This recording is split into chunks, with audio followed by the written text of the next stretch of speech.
Hello, my name is Godwin Enoch, and I'm a broadcast journalist. Yes, my friend will tell me that I am a sport administrator by accident. Listen every day of the weekday to Sports Cruise on Mainland FM. God bless you. Jules, baby. Kiss, come on. Yeah. I need to do it, papa. I'm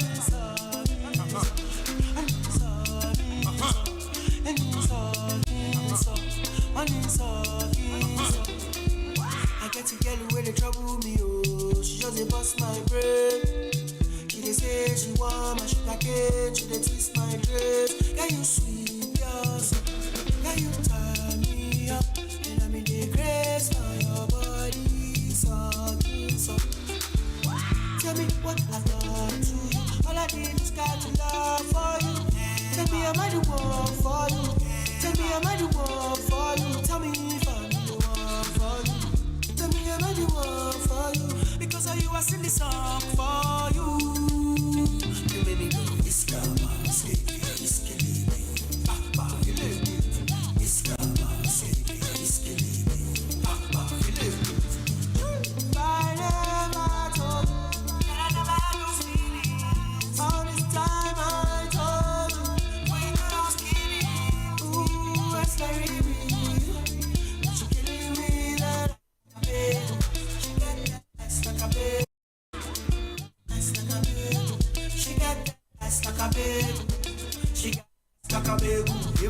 She won't put it on the table.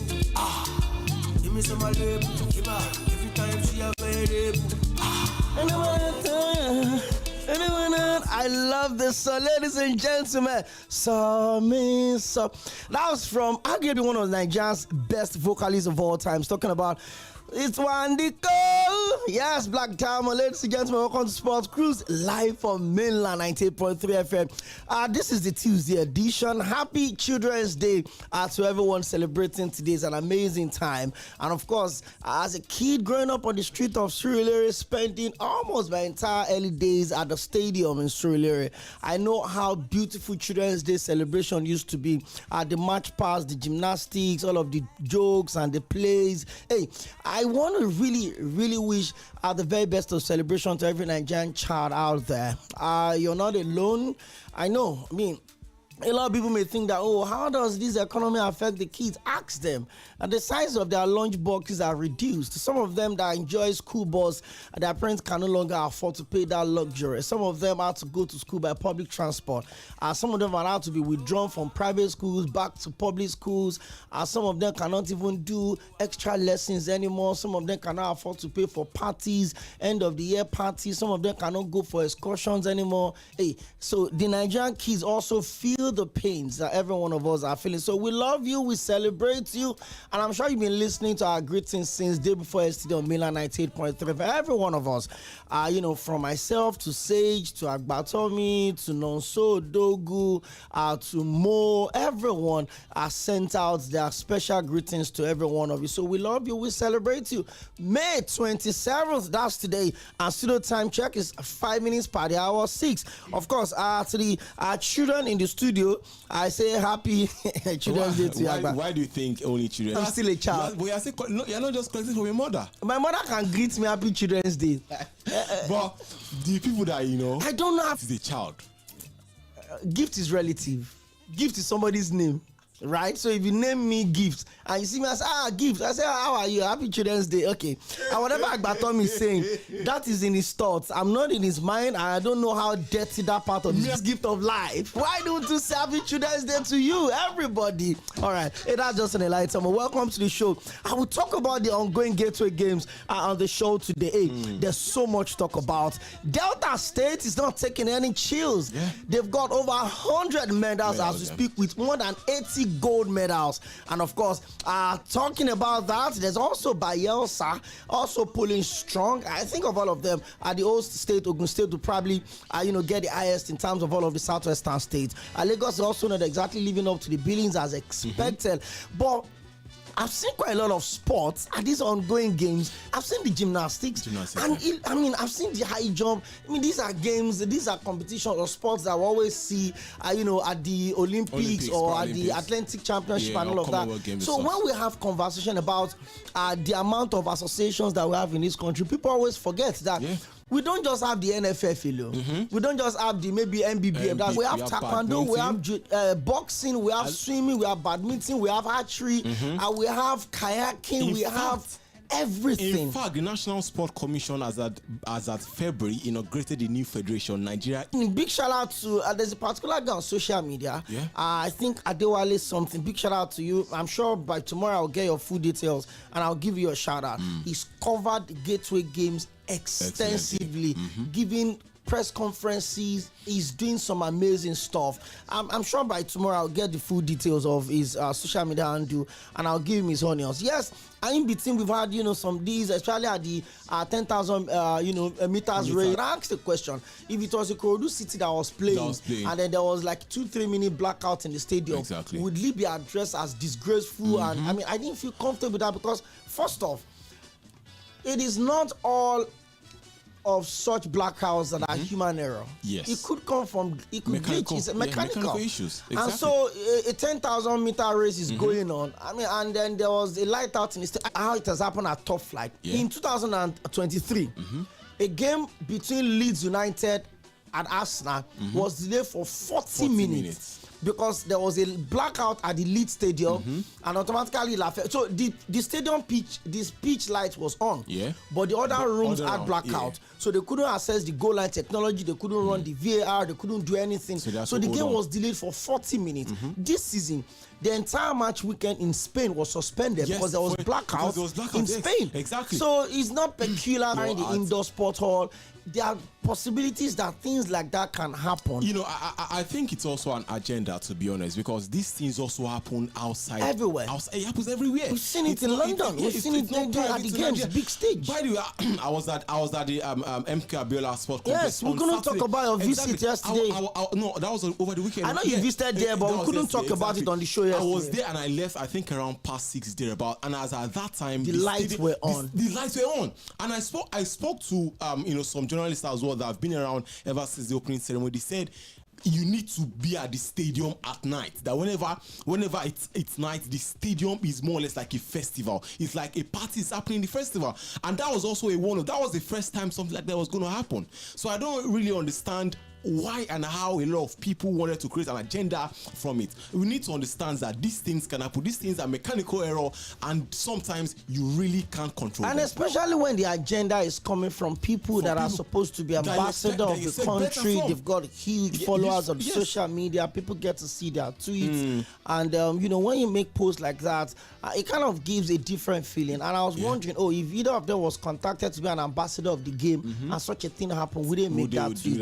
If to be their favorite Nigerian club sides or their amazing job at the game. I was talking to the captain of Team Plateau yesterday afternoon on a video call, and a lot of my friends, journalists, athletes were already in Ogun State, and if not for the unfortunate that happened to my eye over the weekend, we'll have gone together and we're on a video call, and I'm like, you guys are enjoying. They say, they don't even want to, that they have only 2 sports left that are participating in, but they don't even want to go back to just because they're having a time of their life. It's exciting, I was there on Saturday and I was like, wow, what an event this has happened to be. I was also opportune to be part of the interview of the National Sport Commission, Director General of the National Sport Commission, and he was also excited about what was happening. The fact that the Ija athletes, the invited junior athletes, have also been winning gold medals, been winning silver medals, been winning bronze. As a matter of fact, if a 13-year-old swimmer that attends a school here in Lagos, I'm not going to mention the name so as not to give them free publicity, she won the gold medal at the freestyle event of swimming. Exactly. A 13-year-old athlete. So if we can continue to integrate, by the way, the golden eaglet the Flamingos of Nigeria, so I've also participated. The Golden Eaglet have actually been stunned by the Team Ogun. They've lost. They lost their football to Team Ogun. That was semi-final. So if these things can also continue to go, I think Nigeria would also be in for a nice time. And it's also an opportunity to begin to source for athletes, to begin to source for sportsmen and sportswomen ahead of the Olympics as well as the Commonwealth Games. I'm sure that by next week, I will have the Commissioner for Youth and Sport, Ogun State, God willing, join us on the show when the games are over. But from all of the results that we're seeing, it's not like everything had gone 100%, but if you experience, other national sport festivals, then you understand that when the governor of Ogun State, His Excellency Governor Akpo Abiodun, said Ogun State was ready, and I think they actually were ready for the games. Yeah, they were. But one thing I think they should have done better was the publicity. Yeah. They really did not publicize the event before the event commenced. I think there was so much focus on the opening game, and after the opening game, not much was done. So some of the arenas are empty. In terms of the infrastructure, they've done a very brilliant job. The welfare of the athletes solid. Well. The fact that the games village is also well and okay and secured. I was on my way to Abeokuta as well on Saturday. I saw a part of the road was already closed. A seamless event, and what a wonderful package from the Ogun State government. A big shout out to the people of Ogun. Former Ogun State Commissioner. Former Commissioner for Sport in the States, and of course top shots at the National Sport Council. So I'm not surprised that the thing had gone this successful. Well, I would choose not to dwell in some of the negativities, but I would choose to celebrate the greatness of the Gateway Games. Yes, we can do better, but hey, I think Ogun State has set the standard. I'm talking about 80 gold medals, 40 silver, and 64 bronze medals. Team Delta is leading the medal table at the ongoing 22nd National Sport Festival tag, the Gateway Games 2024, with an impressive 80 gold medals and a total holding strong in second position, trailing with 50 gold medals, 36 silver, and 39 bronze, having a total of one. Expected to shine like the men's 100 meters, they've disappointed. One of the most surprising moments came when by the strong performances in other sports, especially in the water sport, which is swimming. One would expect for Delta and Bayelsa athletes that kept winning in the water sport, freestyle, and but star swimmer Cጾᴛᴏʀᴛs Cʀᴜɪsᴇ, I think she won about 6 gold medals at the last games in 2022. Gave Delta a big boost by winning her 7th gold medal on Monday. Yes, at the last game she won 6. Now she's won 7 gold medals. She won the 50 meters freestyle butterfly women, continuing her amazing run at the festival. Team Ogun, the whole state, is also doing well and on course to finish with their best performance ever at the National Sport Festival. I hope the Ogun State government are ready for how much millions they will dollar, because there was a promise of 2.5 million for every gold, 1.5 million for every silver, and 1 million for every bronze medal. Now, you're looking at Ogun State than the one your Akwa Ibom State governor used as jamboree. Ask the taxpayers themselves if they would want their money to be also shared like this way. The people that are sharing, if I did not taxpayers. Wow. Okay. How many of them pay tax? They will be taxed. On this one, they will be taxed. Okay. For Delta State, 80 gold medals, 46 silver, and 84 bronze medals, making a total of 190. For Bayelsa with 56, 50 gold medals, 36 silver, 39 bronze, making 125.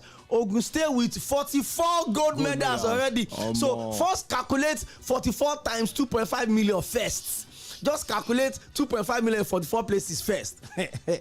Because it seems I have 1 or 2 friends that have won gold medals in this game, and they are competing for Team Ogun. Let me start saying hello to them. 110 million naira. Are you sure? Yeah.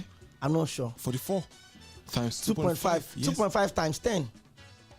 That's okay. Yeah, I think it's close to that. Then of course you look at the silver medal with 29, bronze medal with 41. So Ogun State is actually 3rd on the table, ahead of a conventional state like Edo, Rivers, or your Lagos or 18 gold medals with 24 silver and 44 bronze, making 86 total in all. Well, as it stands, Delta are coasting home.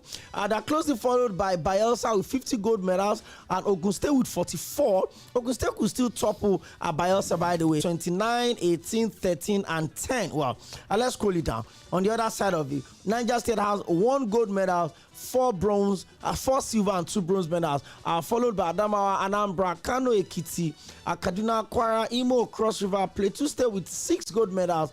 My former classmate has 1 of the gold medals. Well, I'm sure you'll be surprised that we've not mentioned Benue. Benue are chilling back home. Oh, Wale. Edo Rivers. I thought you said they were going to come. And they told us they were coming. And they said they missed their boss. Okay, the home crowd has been cheering them on, and the athletes are also rising to the occasion. Edo and Rivers, if Team Delta increases or even sustain the momentum, they will once again finish as champions of the National Sport Festival. The Delta State were champions at the last 4 National Sport Festival, and 5th consecutive crowns at the Gateway Games 2024 is looking increasingly assured. That is how I stand, ladies and gentlemen. Team Delta are topping the table with 80 gold medals, with a total of 190 medals. Most State is living big this time around, and they've got 44 gold medals already, with 29 bronze and 41. His Excellency Prince Dr. Dapo Abiodun, as they like to be addressed, has promised 2.5 million for every single gold medals won. Imagine winning like 4 gold medals. That's 10 million. Then you have 3 silver medals. That's 4.5. That's 10.4. Then you have like 4 bronze medals. That of winning is amazing, and it's even more interesting when you have, a state where all your hard work is being rival state. For example, Ogun State as well as Lagos State. Whenever those 2 states meet, it's always a cracker. But Ogun State is leaving them on their trail this season. Exactly. Even apart from that, Ogun State as well as Oyo State. I remember the men's singles final for lawn tennis, for tennis, as well as doubles final as well for tennis as well. Ogun State they've just been giving them back. It's not a new game. So the thing is this. A lot of people really don't understand what it's all about. A lot of people don't know that it's just a game that's called up. Like a lot of people, they've never seen the game live before. That was actually my first time I was seeing the game. Wow. Yeah, and I was actually intrigued with the way the game was being played. A tennis ball, it's a mixture of different sports: badminton, paddle, tennis, handball, volleyball, as well, all incorporated. That's why they call it abula, like different soup in a single bowl. Wow, what a game! That's what it is. Well, introduce their own peculiar sport. I think like 3 of all of those play out. Well, Ogun State stuns Golden Eagle to reach men's football final at the Gateway Games. Meanwhile, in the female event, Nigeria under-17 girls Flamingo flew their way into the final after a hard-fought victory over Team Ogun. In a pulsating semi-final clash at the ongoing National Sport Festival, host State Ogun delivered a stunning performance to defeat the Golden Eaglet under-17 national team 2-1 to book their spot in the men's football final. Supported by a passionate home crowd and inspired performance from Remo Stars duo of Ahmed Akinyele and Joseph Abba, Ogun proved too strong for the star-studded national side in a match that had all the makings of a classic game. At the opening 20 minutes saw both teams sizing each other up in a very cagey affair, but the breakthrough came shortly after the defender Ahmed Akinyele capitalized on a goalkeeping error to slot home a loose ball from a free kick and give Ogun State a 1-0 lead. Despite the ramped-up pressure from the Eaglets, the host team's backline held firm, ensuring the narrow lead stood until halftime. The second half saw Ogun State settle into their rhythm, moving the ball with confidence and precision. Their dominance paid off in the 64th minute when Joseph Abba, the tournament standout striker, added the second goal, his 5th of the tournament, after finishing off a sweeping team move that left the Golden Eaglet exposed and stunned. The national team managed to claw back in the 80th minute through John Oguche, but Ogun State defense stayed resolute under intense pressure, securing a 2-1 win over the national under-17 side. Kwara also edged Kaduna to set up a blockbuster final. In the earlier semi-final fixture, Kwara State edged past Kaduna 1-0, courtesy of a hold up there, I'm coming. Okay, courtesy of a 62nd minute strike by Mohammed Abdullah in another highly contested encounter. The result sent Kwara into the final alongside Ogun in what promises to be a high-stake gold medal showdown. for the final, which will be tonight. The final gold medal match is between Ogun and Kwara at the Moshood Kashima Olawale Abiola Sports Complex Abeokuta. The third momentum, the Kwara looking sharp and disciplined. The stage is set for an encounter and in a climax to the men's football event at the ongoing Gateway Games 2024. Meanwhile, in the female event, Nigeria under-17 girls, the Flamingos flew their way into the final after a hard-fought 1-0 victory over Team Ogun. Shakira at Moshood made no mistake from the 6th start after the 2022 FIFA World Cup gold medalists were awarded a penalty with minutes left in the encounter. They will now face Team Delta in Tuesday's grand final after the latter dismissed Team Osun 4-1 in the finals in the first semi-final. The third place matches will take place at the Remo Star Stadium, while the final of both the male and female event will be held at the Moshood Kashima Olawale Sports Complex in Abeokuta. Well, those are the updates we are giving you from the ongoing Gateway Games. Let's check other sports as well. This is the very recent one in the medals games. Team FCT made team on Tuesday defeated Team Edo 30-17 to clinch the bronze medal in handball at the ongoing National Sport Festival tagged the Gateway Games. Well, speaking with newsmen after the team's victory at the games, which was decided at the Aláké Sports Complex in Abeokuta, head coach of FCT Ayo Joshua appreciated God for the victory, stressing that the players played to instruction, concentrated without losing focus. We told ourselves that after losing yesterday, we must make sure that we go on with the bronze medal. We've been looking for medals for a long time in handball in Abuja. We thank God this time around we got it. We have a quality team, but we don't know what happened when we lost the semi-final. Gold medals was our main aim, according to the FCT head coach, Coach Ayo Joshua. The coach also noted that most of the players will still be together to prepare for the next festival coming up in Enugu State. Captain of the team, Atabo Abubakar, also stated that the team performed well despite playing the host state in the semi-final. We know our standard, according to Atabo Abubakar. We know our strength. We know what we came here for. No team is a pushover, according to the team captain of FCT team. Well, that is some good one there. Let's see where all of this also spins out. Okay, let's leave the Gateway Games. I'm sure before the end of the program, we'll still get more updates from some of the games that are currently going on.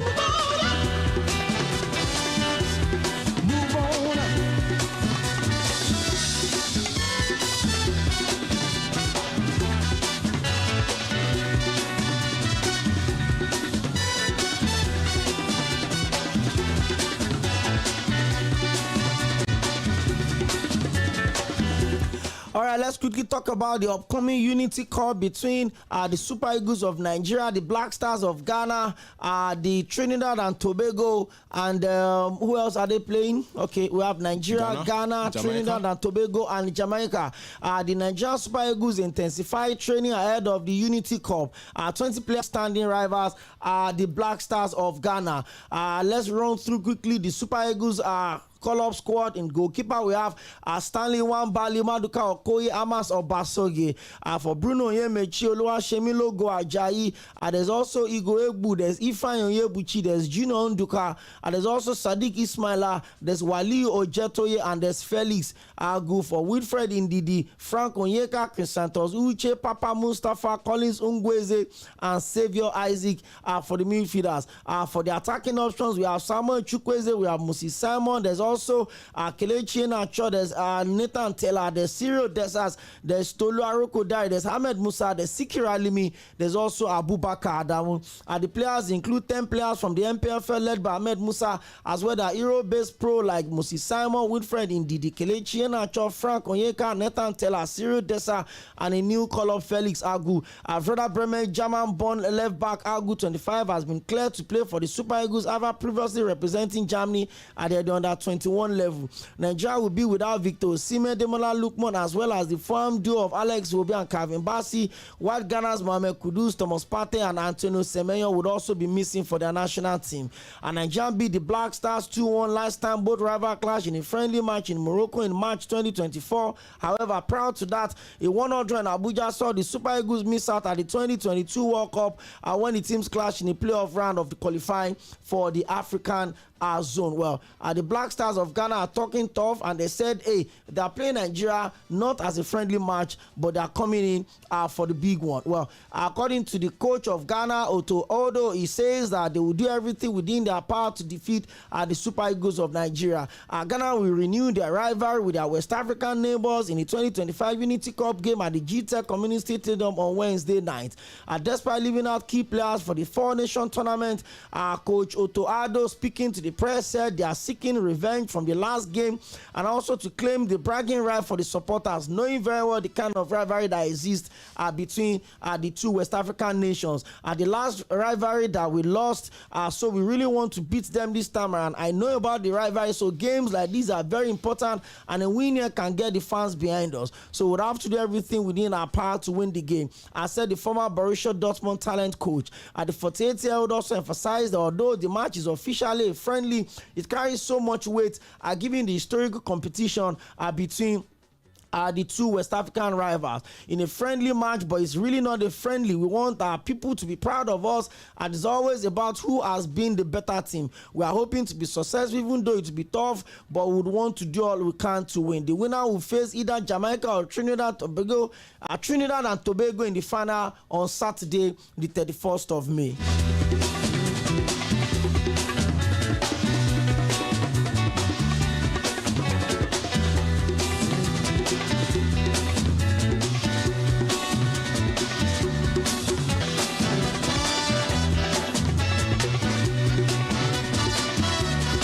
Well, we have update for you on the unfortunate incident that happened during the Liverpool Premier League title parade in London. Well, let's run through some of these results, some of this news. A 53-year-old man has been arrested on the suspicion of attempted murder, dangerous driving, and driving while unfit through drugs after dozens of people were injured in a car at a parade. Janice Sims said the force believe the car which struck pedestrian was able to follow an ambulance crew attending to someone suffering a heart attack, and after a roadblock was temporarily lifted. Detective Chief Superintendent Karen John said there were a total of 65 confirmed casualties following the incident on Water Street in the city center on Monday. More than 50 people were treated with various degrees of injuries, and 11 people were remain in an unstable condition as at this morning. It is believed that the driver of the Ford Galaxy car involved in this incident was able to follow an ambulance onto the Water Street after the roadblock was temporarily lifted so that the ambulance crew could attend to a member of the public who was having a heart attack. There was no intelligence to suggest an incident of this nature would take place. It followed the city's Metro Mayor Stephen Rotterdam's comment that the vehicle should not have been on the streets, and the questions about how the car was able to enter the road were absolutely legitimate. Well, police have until tomorrow to either release the suspect or pursue charges. Following the event during Liverpool's Premier League title parade, the King said, "My wife and I were deeply shocked and saddened to hear of the terrible event that took place in Liverpool on Monday. It's truly devastating to see that what should have been a joyous celebration for many could end up in such a distressing circumstances. At this heartbreaking time for the people of Liverpool, I know that the strength of the community spirit which your city is renowned for will be able to comfort those that are in absolute need." Okay, let's also get more update on that. Meanwhile, the Home Secretary Yvette Cooper would visit Liverpool on Tuesday evening after dozens of people were injured in the Premier League victory parade on Monday. Ms. Cooper is expected to visit the condom of the incident and meet with emergency respondents. According to the captain of Liverpool, Virgil van Dijk, is praying for speedy recovery of those hurt in the incident. He wrote on his confirmed Instagram post, he says, "My thought and prayer are with these everyone affected. Praying for a speedy recovery for everyone that suffered injuries. We are all with you." The Dutchman's post came after his former boss Jurgen Klopp, who attended Sunday's final game against Crystal Palace before watching Monday's parade from a position in the Strand close to where the incident occurred, later offers support to those that are affected as well. This doesn't look good, Agbatomi. It's supposed to be a moment where the city is in a joyous mood after Liverpool delivering their second Premier League title in 5 years, and the first that they will celebrate in front of their fans, because the first one they did was during COVID, so there were restrictions. The celebrations were done virtually, but this time around they took to the street of London, and while the celebration was going on, a man that had been declared mentally unfit to drive through also, I saw the videos and I feel scared when they were kicking you, hitting on your window. It doesn't warrant such a reaction. I mean, what does this say to you about the mood? Somebody sillily made a joke about the fact that maybe the driver was a Manchester United fan, and I find that absolutely offensive. First of all, so one thing we all have to understand is that that was actually very, very so being able to get one or two informations as well, due to my own research. The person, in fact, is a Liverpool fan. Yeah, the person is a Liverpool fan. So these things work differently. So this was a fan that was very excited. Obviously, was drunk. According to my research, he was drunk, so he decided to get into the car. Maybe one of the ways at which he thought he could celebrate was perhaps driving the car. He also happened, to be that he rammed into the crowd, and a lot of people got injured. I think about 12 were seriously injured. 12 were hospitalized, and 2 were also seriously injured as well. So, and it just also goes to say as well that in as much as we prepare for a lot of things, some misfortune can also get what happen, and you just can't fault, the way the Merseyside police have also, handled this one to us. I think they've also handled it brilliant. Ignorance. You have to be persecuted. Ignorance, they say, is not an excuse. The fact that you were drunk does not necessarily mean you have to do something that does not make sense. But unfortunately, as well, Liverpool also had to postpone their title celebrations. After that incident happened, I've seen a lot of messages from the players. You don't do now. They were also on their. I think the parade was meant to be for over 6 hours, and they had to cut it short because of that unfortunate incident. So it was very, very sad that something that happened, and for Liverpool fans, they will be hoping that the culprits will be punished, because it more or less cut their celebration short. But let's also hope that as well that the injured would also heal as quick as possible, and our wishes and as well as our thoughts are also with them as well. Our thoughts are with them, and we're hoping that the 11 people that still remain in critical condition at the hospitals would recover. Thank goodness there's no record of death so far, and I'm hoping that it will remain that in a moment like that, even we that were in Nigeria, we felt the euphoria of winning the league, and then we also joined Liverpool to celebrate. Unfortunately, it looks like the society is just formed in to run in contrast with the way some people think or behave mentally. Well, let's leave that. Let's touch some transfer stories. Jeremy Frimpong has arrived the UK to finalize his move to Liverpool from Bayer Leverkusen. A report says the 24-year-old, who can also play both as a winger and as a right back, completed his medical last week after Liverpool met the Dutch international's 29.5 million release clause from Bayer Leverkusen. Well, Liverpool forward Mohamed Salah is also saying he does not know what the future lies once his new 2-year deal expires, but believe he can play till he's 40 and remain in contact with clubs in Saudi Arabia. The Egypt international put in an end of the season-long speculation by agreeing a contract extension last month, but will have gone to the Middle East as a solution not been found.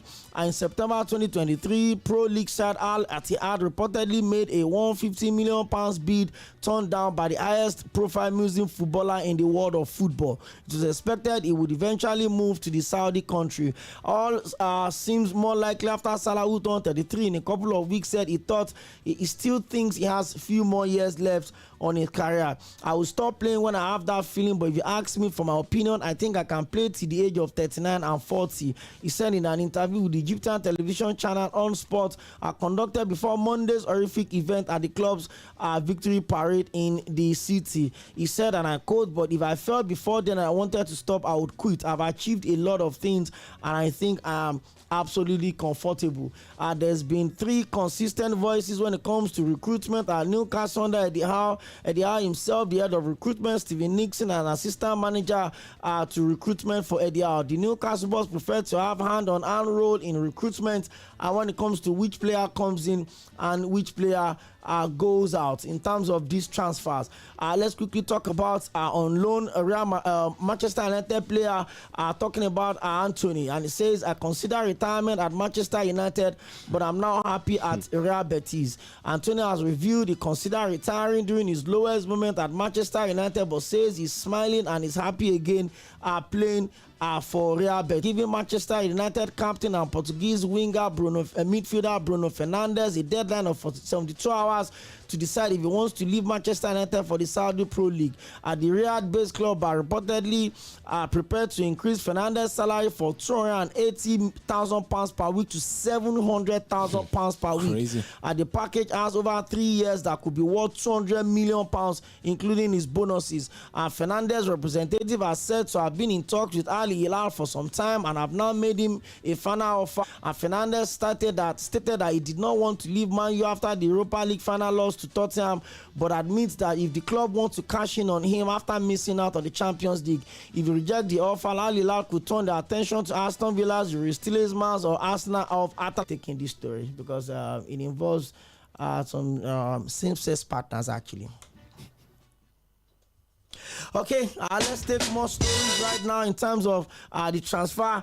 There are players that are expected to also look at their transfer movement. A lot of them because there's no Champions League football next season. Manchester United finished the season in 15th place. The club's worst ever Premier League finish under Rúben Amorim's side.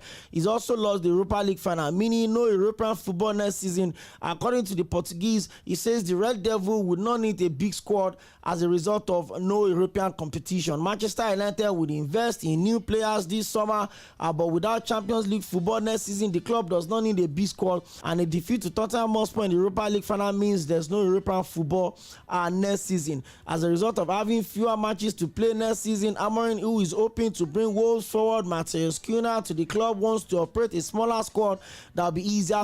All the way down to Friday would help you, journey your way home, whether you're stuck in traffic or you're just closing from work, or you're even in the comfort of your club's pre-season tour of Malaysia and Hong Kong.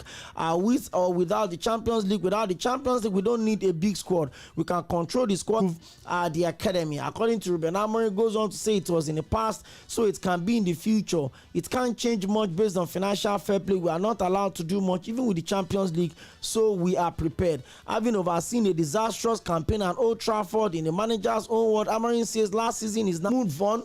From the disastrous season they had, 15th, finishing with 42 points, the lowest in the history of the club in the Premier League.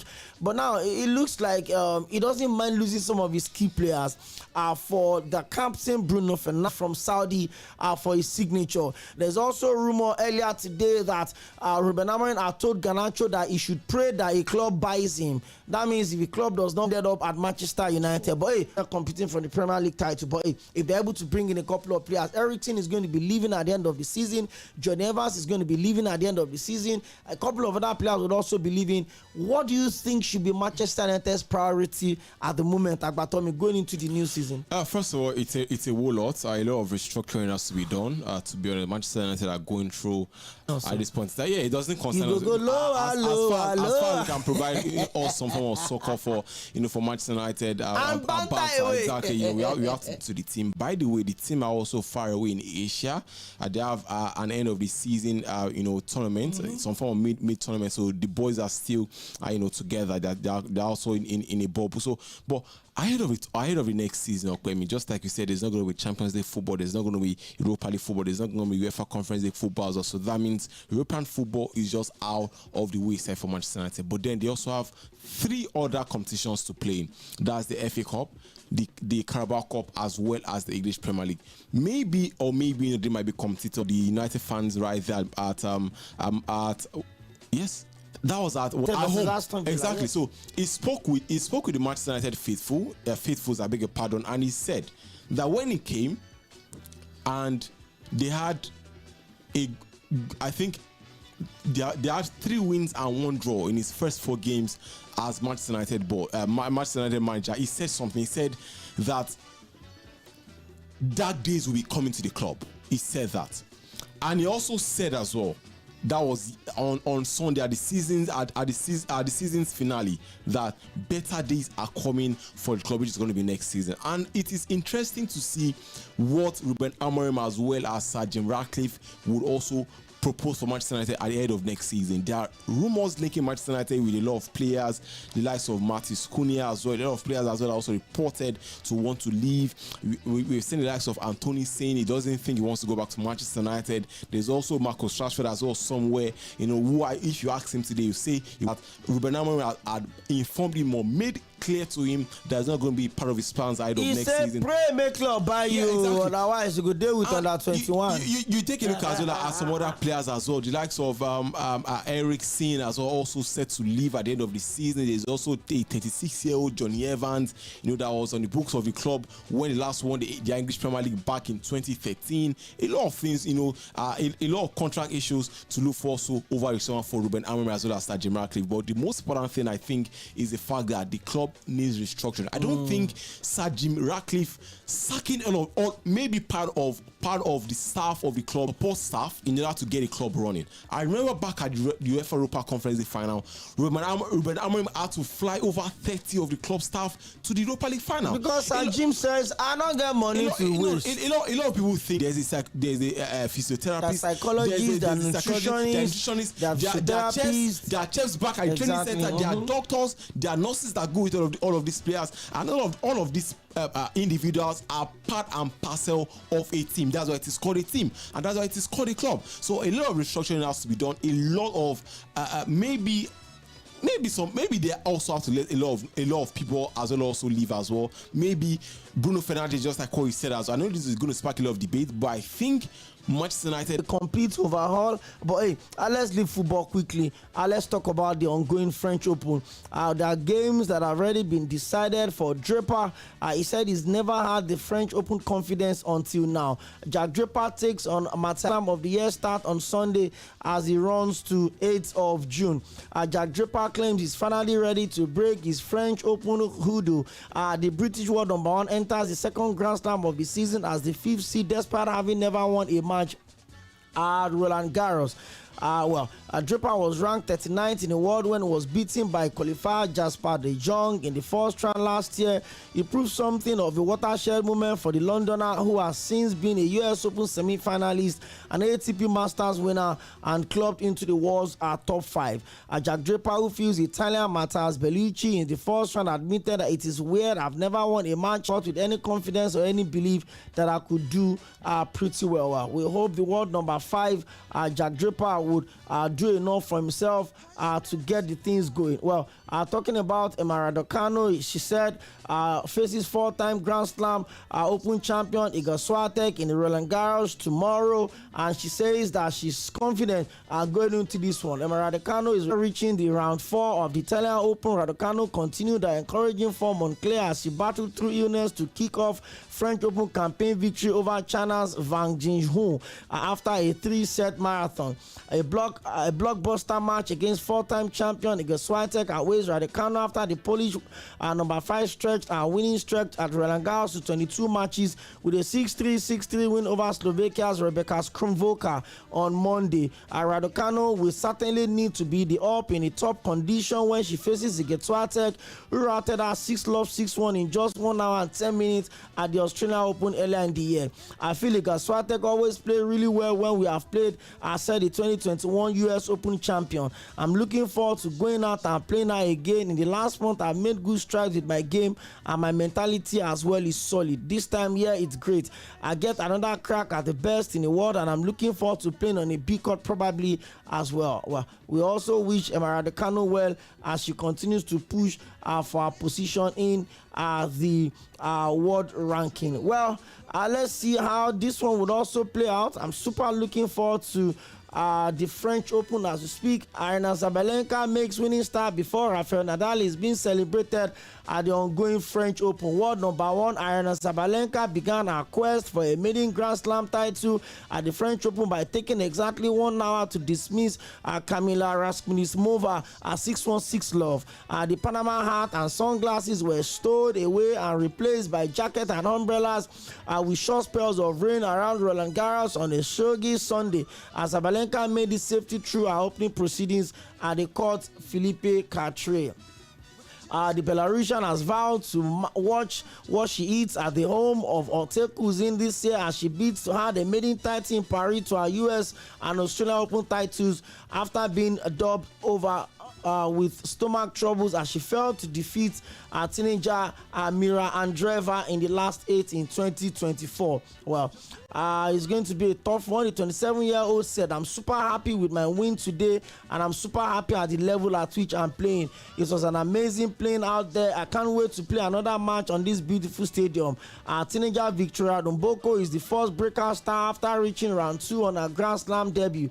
The 18-year-old from Canada, whose parents migrated from the DR Congo due to political conflict before she was born, came through the qualifier without dropping a set. Ranked 333 in the world at the start of the year, Mboko showed no sign of nerves in her 6-1, 7-6, 7-4 win over New Zealander Lulu Son at the world number 45, who beat Raducanu at Wembley last July. It was Mboko's 38th win of the season as she has lost just 5 matches, 2 of which were 3 set pieces versus top 10 flight Paula Badosa and Coco Gauff. Now ranked 120, Mboko's rapid upward trajectory means she's with a chance of qualifying directly into Wimbledon main draw later this summer.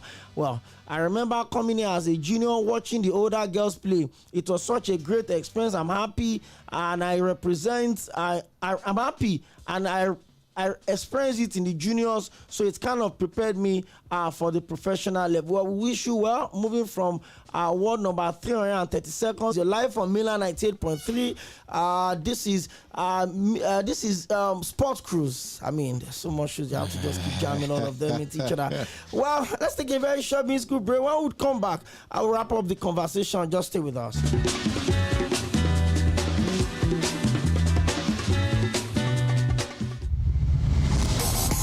Hello, my name is Cʀᴜɪnᴏ and I'm a broadcast journalist. Yes, my friend will tell me that I am a sport administrator by accident. Listen every day of the weekday to Sports Cruise on Mainland FM. God bless you.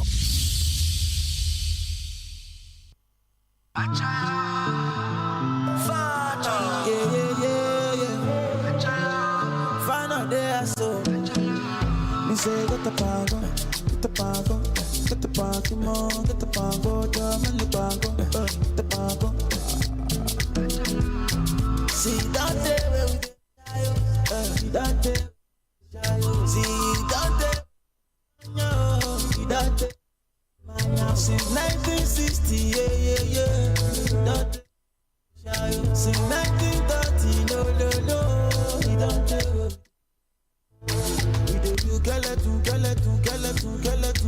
Skeleton. You dey do your body skeleton. You dey do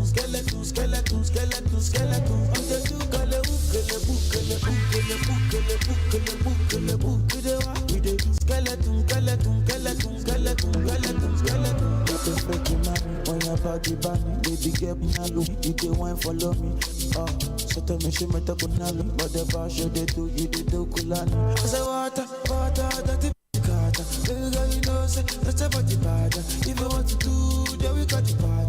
Baby girl, you know, we can never be apart. Skeleton, you dey do got skeleton. Baby, don't you know you're killing me, oh baby.